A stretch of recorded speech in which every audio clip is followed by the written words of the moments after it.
Akage. I'm not sure how the developer really wants the title of his game pronounced, so just call it whatever you want, I guess. Was created using RPG Maker VX Ace, and is meant to star a young female warrior who is on a quest of revenge against a bunch of bandits for burning down her house. And that's all the story we really get for this game. Sadly, this game is plagued by problems that are frustrating for me on many different levels. So I guess I'll start with the bleeding elephant in the room first, and talk about the design of the main character. It's a bit small. The design of the lead character in this game is basically forcing me to discuss fan service and its use within video games, or any form of entertainment in general for that matter. And I'll be upfront in saying that I think fan service has its time and place and can be rather tasteful if done well. But the use of fan service has to be applied to actual characters. The reason why this depiction of Aisha Clan is enjoyable for me is because I actually care about and like the character. I see. You came all the way here just to sneak a peek at Aisha in her birthday suit, huh? No, you're wrong. I didn't come here for that. You may argue that Aisha falls into a rather commonly used stereotype of the hyper-strong idiot, but at least Aisha has a clearly defined personality and attributes. The main character of this game has little if any characterization beyond getting royally pissed at some bandits for wrecking her stuff. And as such, I have no real desire to see her in a sexual manner. Or in shorthand, the lead character in this game feels like she is defined by the following phrase: "Look! Boobies!" You may argue that I'm being disingenuous to a degree since I did use this image for a thumbnail for my Let's Play, but I think this image says a lot about the game as well. I mean, if you look really closely at the character art here, you'll quickly come to realize that this looks more like a caricature of the female form than an actual representation of it. The size of each of her breasts is roughly the size of her head, if not a bit bigger. Her navel is placed in a position that is anatomically incorrect.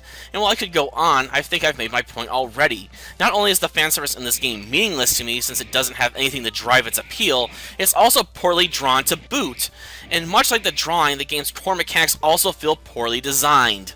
There is nothing that I find appealing about this. While this game is an action RPG and features a real-time combat system, the limited amount of room to fight in this game combined with how quick your enemies are makes it degenerate into a turn-based RPG, since you're largely just going to stand in front of your opponents and exchange blows.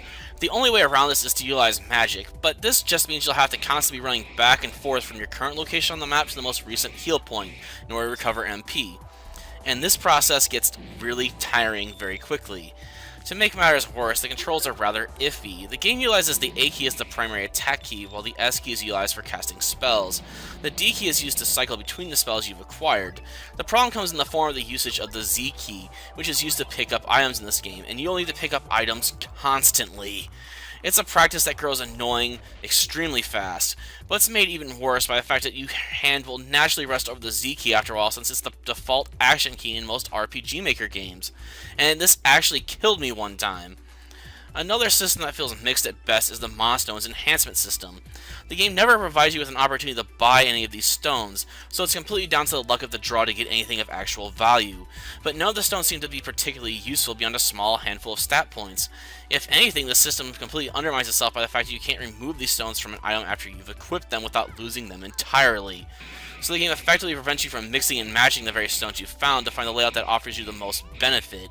And while the game does have one strong point that provides the player access to 4 different levels of difficulty ranging from easy to insane, this system also feels undermined by the lack of depth in the basic combat system. If anything, raising the difficulty of this game just means the player will be forced to spend even more time backtracking to healing points found throughout the game in order to avoid being short on HP and MP recovering potions later for the final boss battle.